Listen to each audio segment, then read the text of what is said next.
الحمد لله نحمده ونستعينه ونستغفره ونؤمن به ونتوكل عليه ونعوذ بالله من شرور أنفسنا ومن سيئات أعمالنا من يهده الله فلا مضل له ومن يضلله فلا هادي له ونشهد أن لا إله إلا الله وحده لا شريك له ونشهد أن سيدنا وحبيبنا وطبيبنا ومولانا محمدا عبده ورسوله الذي أرسله بالحق بشيرا ونذيرا وداعيا إلى الله بإذنه وسراجا منيرا أما بعد فقد قال الله تعالى في كلامه المجيد والفرقانه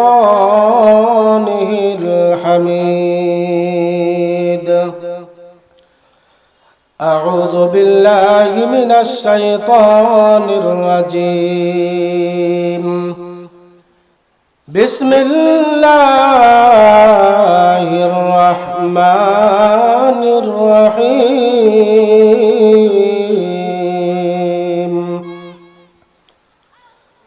من عمل صالحا من ذكر أو أنثى وهو مؤمن فلنحيينه حياة طيبة ولنجزينهم بأحسن ما كانوا يعملون.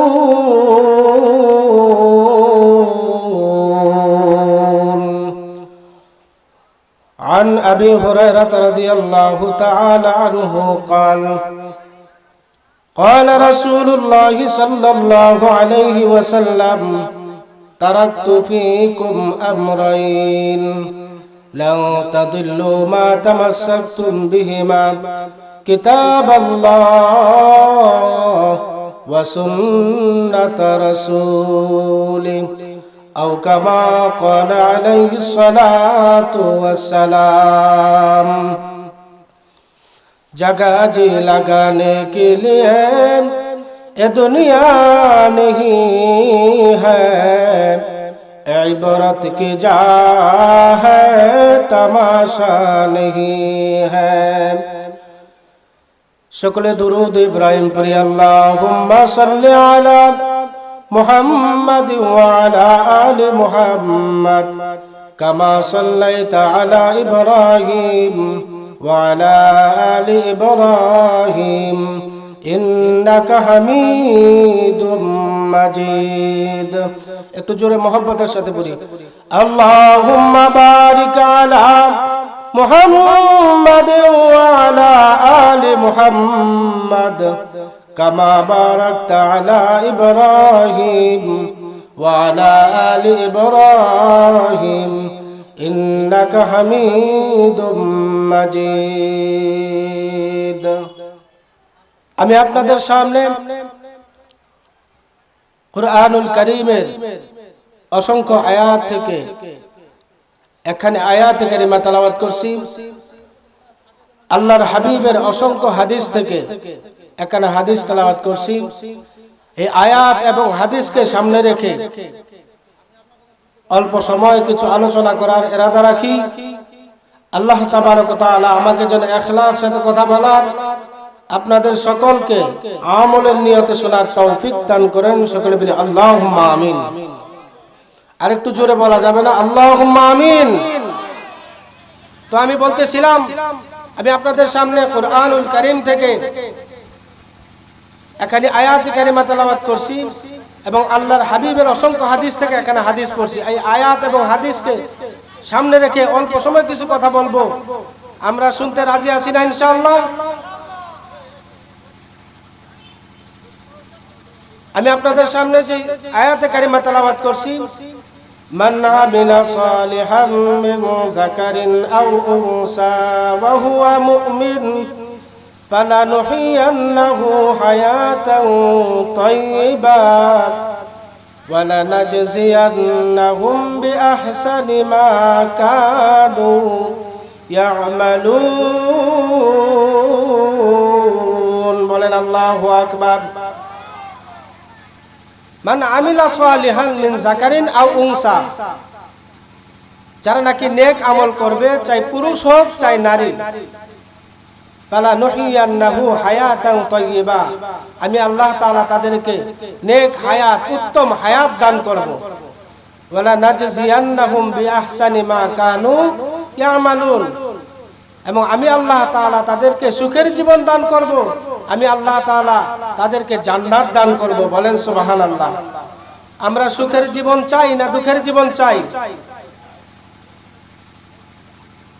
আমরা সুখের জীবন সকলেই চাই আমরা সকলেই চাই শান্তিতে থাকতে কি বলেন ঠিক কিনা শান্তি কি আমরা পাচ্ছি শান্তি নাই কোথাও শান্তি নাই দেশের মধ্যে শান্তি নাই দেশ স্বাধীন হওয়ার পর থেকে নিয়ে ৪৭ বছর পার হয়ে গেছে কি বলেন ঠিক কিনা আজ পর্যন্ত আমাদের সমাজে দেশে শান্তি আসতেছে না কি বলেন ঠিক কিনা আর নবীজি আমাদের নবী বিশ্ব নবী জনাবে মুহাম্মদুর রাসূলুল্লাহ সবাই বলি সাল্লাল্লাহু আলাইহি ওয়াসাল্লাম দুনিয়াতে যখন আসলেন সেই যুগটা কেমন ছিল আমরা সকলেই জানি ইতিহাস কি বলেন ঠিক কিনা সেই যুগটা ছিল বর্বরতার যুগ আইয়ামে জাহিলিয়াতের যুগ অন্ধকারের যুগ যেই যুগের মানুষ এত খারাপ ছিল ওই সময়কার মানুষ যে ওই মানুষগুলি এত খারাপ ছিল যে কিয়ামতের আগ পর্যন্ত এরকম খারাপ মানুষ আর দুনিয়ার জমিনে আসবে না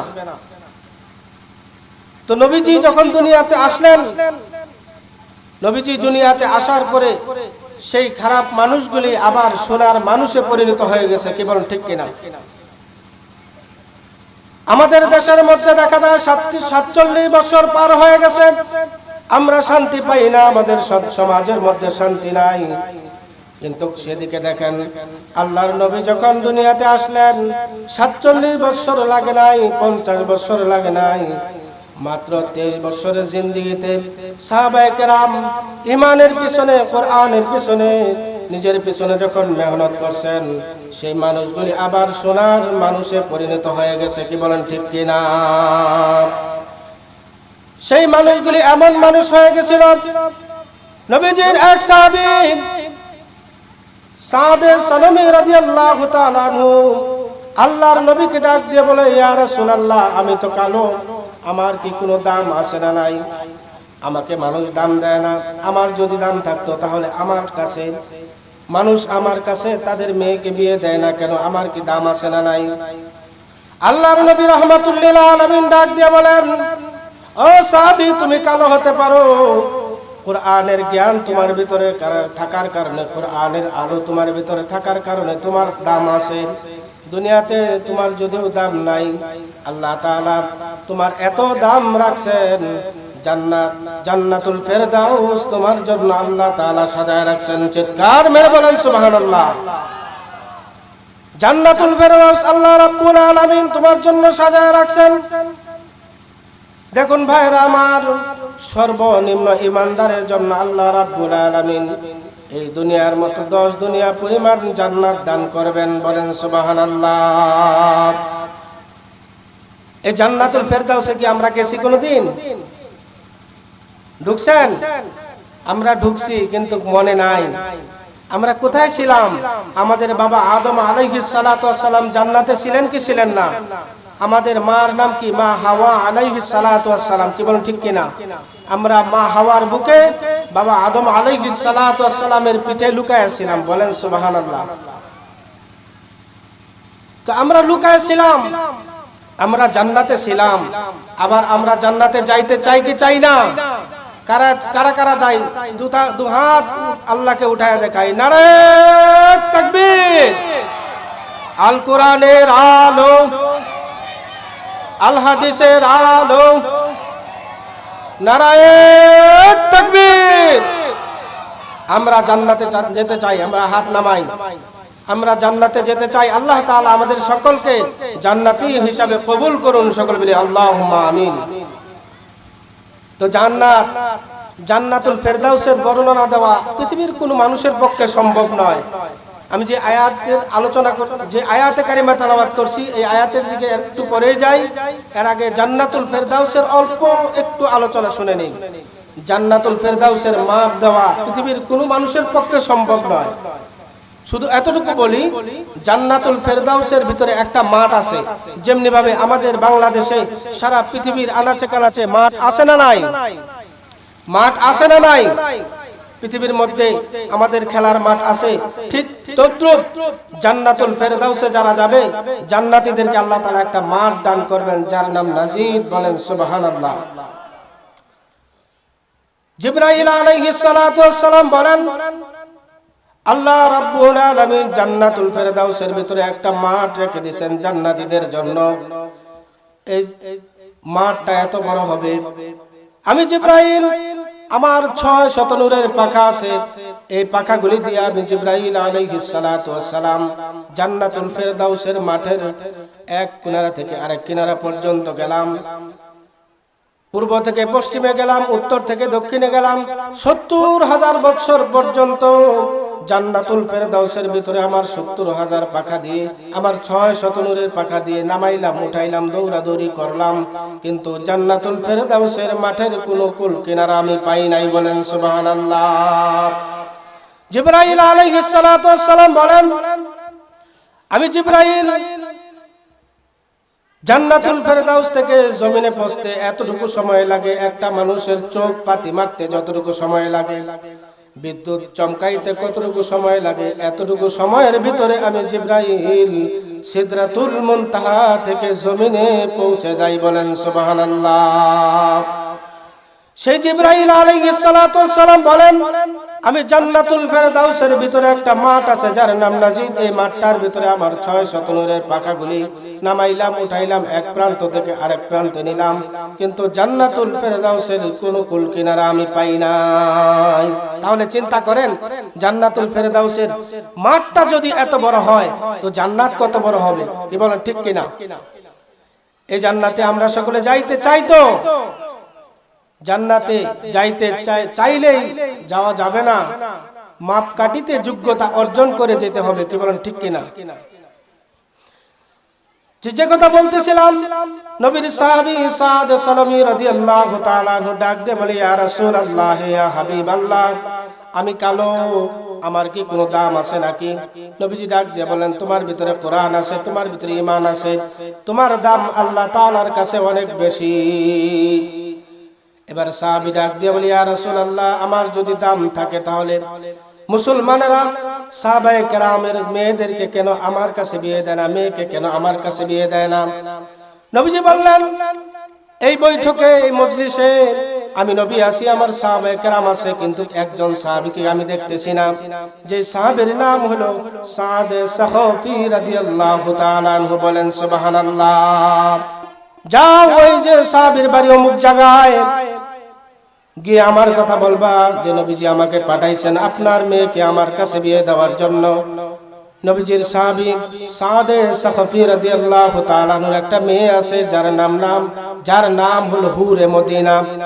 কি নাম? হুরে মদিনা নামে সমস্ত মদিনার মানুষেরা চিনে।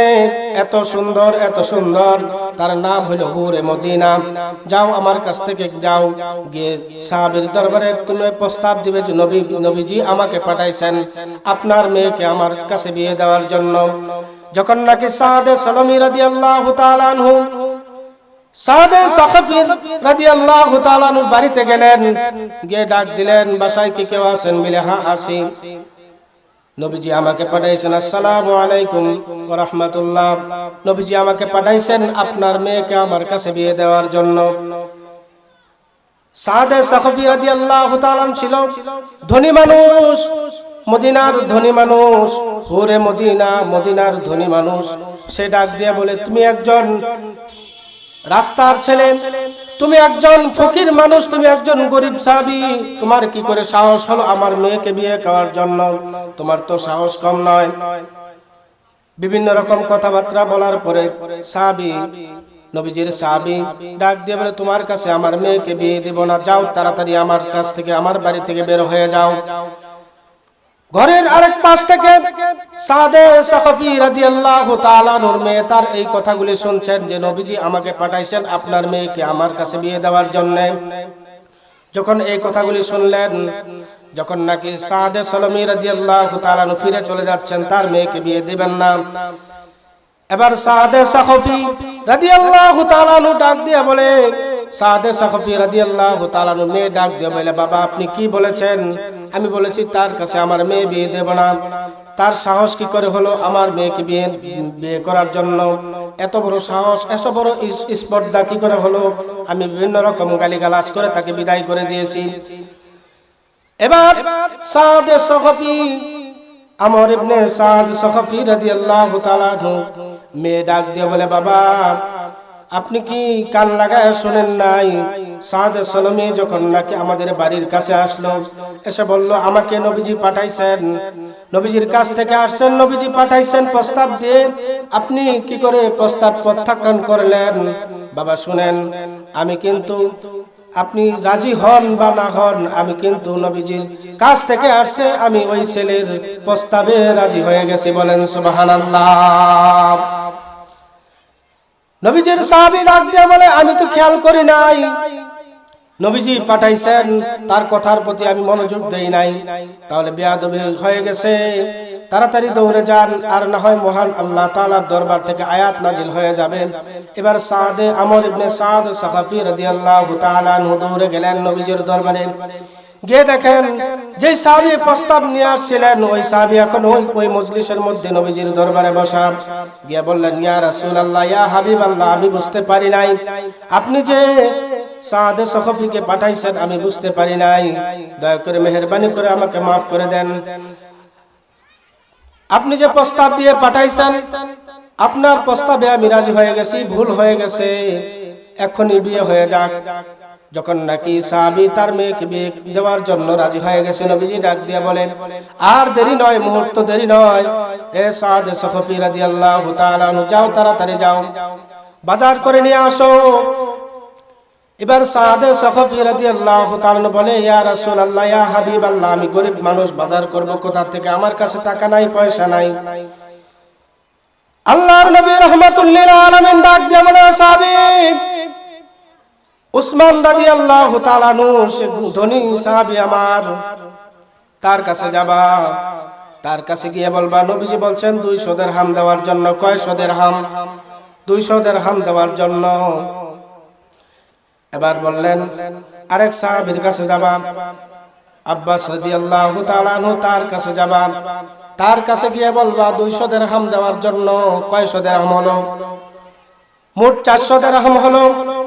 এই 400 দিরহাম যখন নাকি নিয়ে আবার নবীজির দরবারে আসলো, নবীজির দরবারে আসার পরে নবীজি বললেন, এই 400 দিরহাম হইল মহারানা, এই 400 দিরহাম হবে মহারানা। এখন তুমি যাও, বাজার করে নিয়ে আসো। তুমি কি টাকা ম্যানেজ করতে পারছো? বলে, না, আমি টাকা ম্যানেজ করতে পারি নাই। আমি টাকা পাবো কোথা থেকে? আমি গরিব মানুষ, বাজার করার, কাপড় চোপড় কেনার মতো টাকা নাই। নবীজি বললেন, যাও, আমার আরেকজন সাহাবী আছে, সে যদিও গরিব, তার ঘরে 3 দিনেও চুলায় আগুন ধরে না, 3 দিনেও খাবার অনাহারে থাকে, তারা অনাহারে থাকে। যাও ওই সাহাবীর বাড়িতে যাও, তার নাম হইল হযরতে আলী রাদিয়াল্লাহু তাআলা আনহু। বলেন সুবহানাল্লাহ। আল্লাহর নবী রাহমাতুল লিল আলামিন শীতের রাত্রে বের হয়েছেন, কনকনা শীতের রাত্র, কুয়াশার রাত্র, ঠান্ডার রাত্র, নবীজি বের হয়েছেন। এমন সময় দেখেন আলী রাদিয়াল্লাহু তাআলা গভীর রাত্রে হাঁটতেছে, গভীর রাত্রে হাঁটাচলা করতেছে। নবীজি ডাক দিয়ে বলে, আলী রে, এত রাত্রে, গভীর রাত্রে, কনকনে ঠান্ডার মধ্যে তুমি কেন হাঁটাচলা করতেছো? আলী রাদিয়াল্লাহু তাআলা ডাক দিয়ে বলে, ইয়া রাসূলুল্লাহ, ইয়া হাবিবাল্লাহ, পেটের মধ্যে প্রচন্ড খিদা, খিদার জ্বালায়, খিদার তাড়নায় আমার ঘুম ধরে না, এজন্য হাঁটাহাঁটি করতেছি। আপনারা দেখবেন, লক্ষ্য করে দেখবেন, মাহে রমজান মাস যখন শুরু হয়ে যায়, দিনের বেলা চোখের মধ্যে ঘুম ধরে না, আর যখন সেহরি খেয়ে আবার ঘুমায় যান, মনে হয় ঘুমটা বড় আরামের হয়। কি বলেন, ঠিক কিনা? যদিও দিনের বেলায় পেটের খিদা নিয়ে রমজান মাসে যখন নাকি পেটের মধ্যে ক্ষুধা থাকে, ঘুম হয় না, ঘুমটা এমন হয় কান সজাগ থাকে, আমার পাশ দিয়ে কে যাচ্ছে না যাচ্ছে সব বলতে পারে, কি বলেন ঠিক কিনা? তো যাই হোক, পেটের মধ্যে ক্ষুধা নিয়ে নবীর সাহাবী আলী রাদিয়াল্লাহু তাআলা আনহু যখন নাকি বেরাতেছেন, ঘুরতেছেন, এমন সময় নবীজি বলেন, ঠিক আছে যাও, তোমার পেটের মধ্যে প্রচন্ড ক্ষুধা, ঠিক আছে, ওই যে সামনে মরা খেজুর গাছটা দেখা যায়, গিয়ে বলবা যে নবীজি খেজুর দিতে বলেছেন। বলেন সুবহানাল্লাহ। আল্লাহর নবীর কথা হযরত আলী রাদিয়াল্লাহু তাআলা সামনে গেলেন, গিয়ে দেখলেন যে খেজুর গাছটা তো জিতানা, মরা, এই মরা খেজুর গাছ থেকে কিভাবে আবার খেজুর আসবে? চিন্তা করলেন, না, নবীজির কথা তো ফালায়া দেওয়া যাবে না। নবীজি বলছেন, আমি খেজুর গাছকে বলেই দেখি না কেন। যখন নাকি খেজুর গাছের কাছে গেলেন, মরা খেজুর গাছকে লক্ষ্য করে বললেন, নবীজি বলছেন খেজুর দেওয়ার জন্য, বলতে দেরি হয়েছে। ভাইরা আমার, খেজুর গাছ থেকে তাজা তাজা খেজুর পড়তে দেরি হয় নাই। বলেন সুবহানাল্লাহ। আমরা সেই নবীর উম্মত, কি বলেন ঠিক কিনা? তো যে কথা বলতেছিলাম, সাদে সাহাবী রাদিয়াল্লাহু তাআলা আনহু পাঠালেন আলী রাদিয়াল্লাহু তাআলা আনহুর কাছে, গিয়ে বলবা 200 দিরহাম দেওয়ার জন্য। কয়শো দিরহাম? 200 দিরহাম দেওয়ার জন্য আলী রাদিয়াল্লাহু তাআলা আনহুর কাছে গেলেন। সাদে সাহাবী রাদিয়াল্লাহু তাআলা আনহু গিয়ে বলেন, ইয়া আল্লাহর নবী রাহমাতুল লিল আলামিন আমাকে পাঠাইছেন 200 দিরহাম দেওয়ার জন্য। আলী রাদিয়াল্লাহু তাআলা আনহু বলেন, 200 দিরহাম দিয়ে দিলাম। নবীজির সাহাবী আলী রাদিয়াল্লাহু তাআলা দানশীলতার মধ্যে 1 নাম্বার ছিলেন, যদিও গরিব, দানশীলতার মধ্যে 1 নাম্বার ছিলেন। হযরত আলী রাদিয়াল্লাহু তাআলা একজন গরিব মানুষ ছিলেন। নামাজের মধ্যে দাঁড়ায় আছেন, নামাজ আদায় করতেছেন, তাকবীরা তাহরিমা বলে আল্লাহু আকবার বলে হাত বাঁধছেন। হাত বাঁধার পরে এক মিসকিন, এক ফকির গিয়ে বলতেছেন, আল্লাহর নামে কিছু দেন। যখন নাকি এ কথা নামাজের মধ্যে ওনার কর্ণ হয়ে পৌঁছে গেল, তখন সঙ্গে সঙ্গে একটা আংটি ছিল, রূপার আংটি, আংটিটা নামাজে অবস্থা থেকেই খুলে ফিকে মেরে দিলেন। বলেন সুবহানাল্লাহ। দানশীলতার মধ্যে 1 নাম্বার। নামাজে আছেন, কানের মধ্যে আওয়াজ আসছে, আল্লাহর নামে কিছু দেন, সঙ্গে সঙ্গে খুলে দিয়ে দিয়েছেন। বলেন সুবহানাল্লাহ। তো যখন নাকি 200 দিরহাম নিয়ে নবীজির দরবারে হাজির হয়ে গেলেন, নবীজি বললেন, ঠিক আছে যাও, বাজার করে নিয়ে আসো। বাজার করে নিয়ে আসো।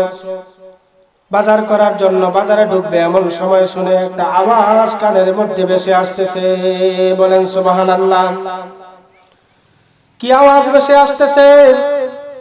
ওই যে যুদ্ধের ময়দানে নবীজি এলান করতেছেন, হযরত বেলাল রাদিয়াল্লাহু তাআলা আনহু, যুদ্ধের ময়দানে কারা কারা যাবে, নবীজির সাথে যুদ্ধে যাবে, তাড়াতাড়ি মসজিদে নববীর সামনে হাজির হয়ে যাও। যারা নাকি জান্নাতে যেতে চাও, দুনিয়াকে পায়ের নিচে ধুলিসাৎ করে জান্নাতের দিকে যেতে চাও, তাড়াতাড়ি যাও। ওই যে নবীজি এলান করছেন, তাড়াতাড়ি যুদ্ধের ময়দানে যাও, মরলে শহীদ হয়ে যাবে, আর বাঁচলে হবে গাজী। কি বলেন ঠিক কিনা? যখন নাকি নবীজির সাহাবী একথা সাদ সালামী রাদিয়াল্লাহু তাআলা আনহু, উনি বাজারে যাচ্ছেন, এমন সময় ওনার কানের মধ্যে পৌঁছলো। উনি চিন্তা করলেন, আমি বাজার করব, বাজার করে নিজের নতুন স্ত্রীকে আমার ঘরে উঠাবো না, নবীজির পুরা আশিক হয়ে জান্নাত কামাই করব। উনি চিন্তায় পেরেশান হয়ে গেলেন। যখন নাকি চিন্তায় পেরেশান বিভোর হয়ে গেলেন, উনি চিন্তা করলেন, হুরে মদিনা নিব না জান্নাত নিব।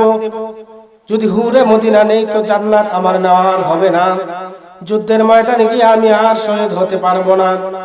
নবীজির সাহাবী সাদে সালামী রাদিয়াল্লাহু তাআলা আর যুদ্ধের উনি আর বাজারে গেলেন না, বাজার করলেন না। এই 200 দিরহাম আরেক সাহাবীর কাছে নিলেন। 200 দিরহাম, কত দিরহাম হইল? 400 দিরহাম। আলী রাদিয়াল্লাহু তাআলা এর কাছে নিলেন আরো 200 দিরহাম, কত দিরহাম হইল? মোট 600 দিরহাম নিয়ে বাজারে গেলেন।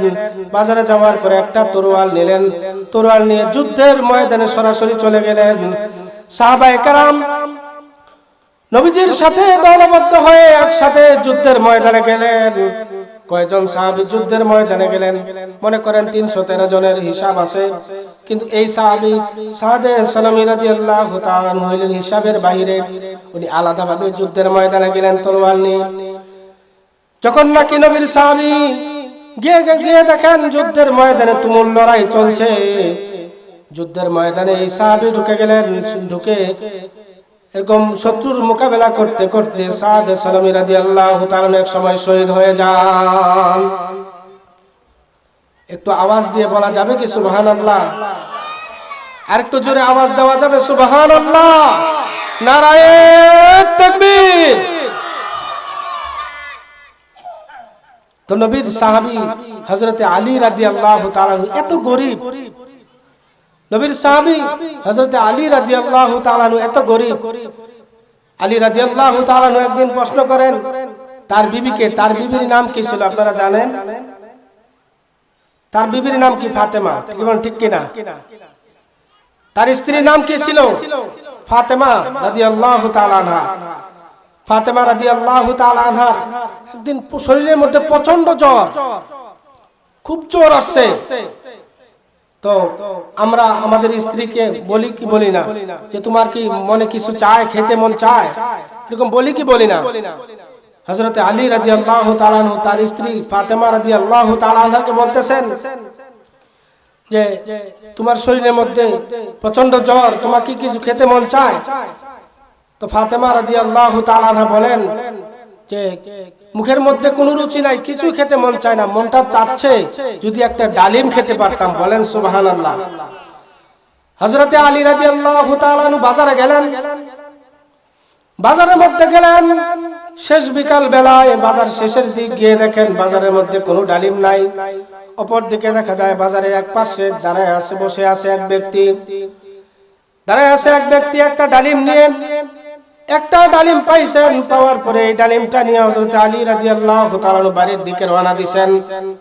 পথিমধ্যে আকাশের ফেরেশতারা একসাথে একজন আরেকজনের সাথে আলাপ করতেছে যে নবীর সাহাবীরা বরদানশীল, ওমর রাদিয়াল্লাহু তাআলা বরদানশীল, অমুক সাহাবী দানশীল, অমুক সাহাবী দানশীল।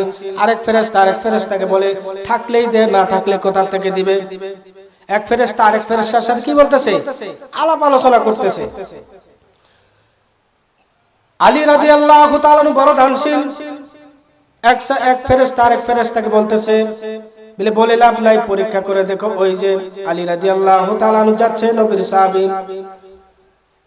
তখন ফেরেশতা করলো কি, রাস্তার মধ্যে গিয়ে একজন বুড়ো মানুষের আকৃতি নিয়ে রাস্তার এক পাশে বসে গেছে, কম্বল ঢাকা দিয়ে, মোটামুটি ঢাকা দিয়ে বসে গেছে আর কাঁপতেছে।